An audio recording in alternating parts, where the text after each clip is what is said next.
How's everybody today? Well, the best news about any spring game is that you get through the game and a lot of players get the opportunity to play and you don't get anybody, injured. That's the case today. The two guys, Desharius Flowers, got a little bit of a shoulder, but it's not a big issue. And Shank has had a sprained knee all spring and sprained it again a little bit, but it's nothing serious and not surgical. So he just needs some time to heal up and rest. But, I kind of look at the spring practice, especially the spring game, as an opportunity to, see where your team is. It's almost like, midterm in school. It's not the final exam. It kind of shows you the progress that you've made to this point, how many guys you actually have out there that have made the kind of progress that they need to make, that they can go play in a competitive situation and elevate their game and play with some kind of consistency. It also points out, the areas where you need to improve, individually as well as collectively, as a team. And where we have to invest our time in the future to be able to fix some of those things. I was very pleased with the way our two young receivers played, today. They both made plays. They both played with confidence. I thought the first offense did a pretty good job of run-pass balance. I thought the two quarterbacks that played with that team had a much better opportunity. All right, so you're going to ask me about all this stuff, and you're going to look at this and say, well, these two guys played better. Well, if I had to play on those two teams, I would have played better on the white team. That's me playing quarterback. And I can still play quarterback. Okay, I can sling it a little bit, and I can't see very well. All right, and I might not be able to avoid the rush like I used to.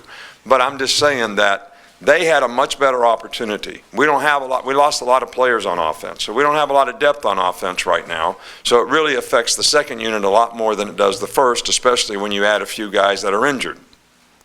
So those guys had a better opportunity to have success, today. And they took advantage of it and did a good job. And I thought Jake did a good job through the one pick that was a pick six. And, that would be one of the things that I would say, the turnovers. A big emphasis this spring has been the ball. All right, how are we going to take care of the ball on offense? How are we going to ball hawk on defense? Well, we obviously did a better job of ball hawking on defense because that's way too many turnovers, even though there's two games going on out there, not just one. But you got to take care of the ball. That's something that's turnover margin, turnover ratio, probably the number one. When Jason Garrett here, he had NFL stats from 5 years, 10 years, 15 years, 20 years. When you're +1 in turnovers, you got like an 80% chance to win. When you're +2 in turnovers, you got like a 95% chance to win, and it goes up from there. All right, so that's really important to get them and to take care of the ball. We need to do a better job of that. So, this game was set up, to try to look at the quarterbacks, to try to give them an opportunity. I think the guys that played with the second team, because the offensive line was not probably up to snuff or what it needs to be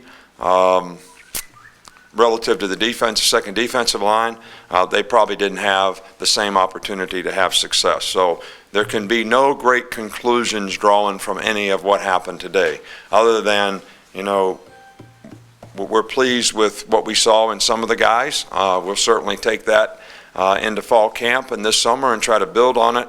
And I was encouraged by the way the first offense especially played.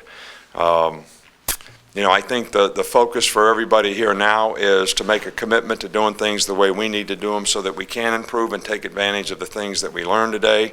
And we'll go to work on that Monday with a meeting and finish this semester academically like we need to, and kind of go from there. Start up front with Mark and Dwayne.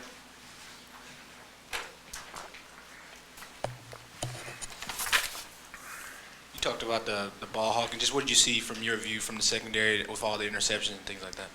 I'm sorry? I said you talked a little bit about the ball hawking, but just from your view, what did you see from the secondary and getting all those interceptions? Well, I think that obviously it's always a good play when you get a turnover. But when you're playing against yourself, did the guy that threw the pass throw it the right place, the right time, and it was a good throw, was it a good play, was it a good break on the ball by the defensive player. So, sometimes interceptions occur because of lack of execution, and sometimes they occur because of great plays. There was a couple good breaks on the ball today, and there was a couple probably throws that shouldn't have been made. So you can take from that whatever you'd like. But it is a concern that we turn the ball over that much, and it's encouraging that we got that many turnovers. But when you're playing against yourself, just like I love seeing our offense make big plays. But when they make them against our defense, it makes you say, wow, man, one of our big points of emphasis is not give up big plays. All right, so that's something that we need to work on, and we will continue to do that. Coach, just a strategy with Kenyon Drake. I know he had the black jersey on. He went into the line a few times, and he seemed to be getting frustrated, getting tapped, because he probably thought he could break off a big run. How'd you feel like he played under those circumstances? I thought he played great. That's how he's played all spring. I think that we're trying to make a business decision as best what's best for Kenyon Drake and his future, as well as what's best for our team. And I don't think he had anything to prove out there today by going out there and getting tackled and us putting him in a situation where he'd be at greater risk of injury. He's pretty much full speed, but yet to be cautious with him, I think, is probably smart right now. And if he's a competitor, you would expect him to get frustrated because he wants to compete like everybody else. But I think with a cool head and under normal circumstances, if any of us sit down and had a conversation with him, he's probably pleased with the spring that he had and feels, great about the fact that he got a lot of work in and he didn't get exposed a lot, and he's going to have now a great opportunity for 3 or 4 months to continue to build on that, and he's didn't put himself at any great risk of injury. Go to the right, Aaron, DC. You mentioned that things weren't equal for each quarterback. So when you're evaluating the film, how do you take that into account when a certain quarterback maybe has better receivers or going against a lesser defense? Well, you kind of take the plays that the quarterback couldn't make because he didn't have a chance to make, and you really can't fault him for that. You take the opportunities that maybe they had where they had protection, they had time, they had open people. Did they throw the ball the right place? Were they able to throw it accurately? Did they make good decisions? I think you have to sort of separate the things that they can control and the things that they can't control and sort of evaluate it that way. What's your overall feeling about the running back position, depth-wise and performance-wise, spring today, just moving forward? Well, we obviously have 2 guys that have proven around here over time that they're very, very good players. Bo Scarborough was having an outstanding spring, played really, really well in the first scrimmage. And then Ronnie Clark's coming off of an injury, not 100% yet, probably speed-wise. Desharius Flowers has basically been hurt all spring long. And we have a freshman runner coming in. So after the first 2 guys, there hasn't been a real solid opportunity to have any continuity and development of any of these players. But I think whether it's a freshman that comes in next year or, the players that we have now and developing those players, that's where the depth at this position has got to come from. And it's unfortunate. We had some good guys here and they didn't live up to what they were supposed to do, and they're not here anymore. All right, so we feel comfortable and confident that we can develop the players that we have, and we have some explosive players there, and we just keep working with them. Michael. Just want to ask about Reuben Foster and his progress. He was in there quite a bit today with the first group. Where is he now as compared to last spring? Right. Well, in fairness, we had to split the guys up, but the way we played this spring is Sean Dion has started with the regular team, and when we're playing in regular defense, and Reuben has been the starter in nickel. So those 2 guys are sort of sharing a spot, a little bit like Nico Johnson and C.J. Mosley did, early on, but we had to break them up, so they both had to play both things today. But Reuben had a really good spring. He's able to stay healthy throughout the spring. He made a lot of plays. He's got a better understanding of the defense. He's playing a lot more maturity and a lot more confidence, and we're encouraged. But with Reuben, we just try to get him to focus every day on what he needs to do to get better, and we were very pleased with what he was able to accomplish. And Nick, it seemed like Marlon Humphrey had a decent day today, had some good tackles, had the interception, had a pass breakup also. What did you see from him, and what kind of spring? Well, Marlon's had a good spring. I mean, he really has. He's improved a lot. Tony Brown has improved a lot. You know, Marlon did, you know, play well in the game today, but again, he was playing against the second receivers, which is, you know, matchups are a big deal. So, and, you know, we only really had 3 receivers that have any experience out there today.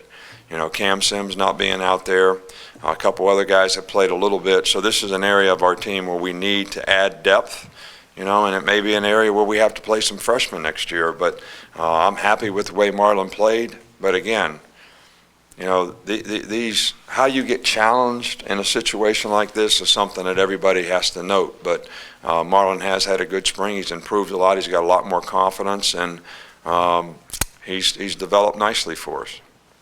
Back left, Scott. Nick, you've kind of talked in the past about that AJ had it, Blake had it, that gravitational pull where the team kind of follows that guy that the quarterback should be. Not really relative to today's game, but what do you look for from that as far as comparing to on-field play, then maybe them in the locker room or doing drills when coaches aren't out there? What are you looking for from whoever it's going to be? Well, you know, I think what you're trying to describe here is leadership. You know, somebody that affects other people for their benefit. And to be honest with you, I think several of the quarterbacks have the capabilities of doing that, and I've actually seen signs, you know, of that in them at times. But I also think that when you do things the way we've done them so far, you're not really putting the guy in a position to be a leader, to affect other people, because you're rotating guys in and out. And, you know, like I thought Jake did a pretty good job of that today. And, you know, some of the other guys who have shown capabilities of doing that in the past struggled a little bit with that today. But again, you know, it's a lot easier to play with confidence when you're playing around guys that know what they're doing. You know, quarterback, you've heard me say this before, I played quarterback. Quarterback is the hardest position in football to play if you don't have good players around you. So we need that kind of leadership. We need people who can affect other people in a positive way. And I think that's going to be something that will be interesting to see how it develops with these players that we have. 2 more quick ones, Cecil.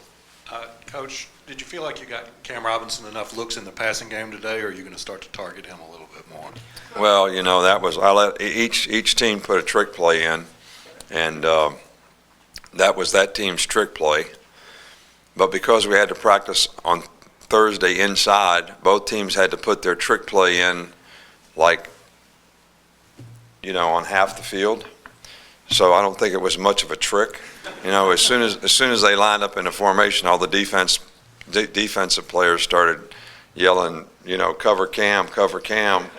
So 57 stands up and covers him on the pass. So there wasn't much of a trick to it, because we didn't have any secret operation that we could go to on Thursday because of the weather. Last one, Ken. Just outside of OJ, talk about your tight end group and how you feel, you know, getting out of spring. Well, you know, Ty Smith has really made a lot of progress this spring. I think he's got a lot more confidence right now. You know, Dakota Ball played some tight end last year. He developed in the spring. Johnny Dwight, we moved from the defensive line, and he's not played a lot of tight end before. So, you know, this is also an area of our team where we need some, you know, we recruited a tight end. He's going to have a great opportunity, and we need to improve. Past those first 2 guys, we need to improve. OJ had a really good spring, and, you know, I think should have, a really good year next year. And I think some of the things that we're doing offensively is we're not doing a lot that requires a big old tight end to block in what I call the C area, or the tight end area beside the tackle. So, and part of the reason for that is we have more athletic tight ends, and we don't have a thumper right now. So we'll have to adapt accordingly. Thanks, Coach. All right, thank you.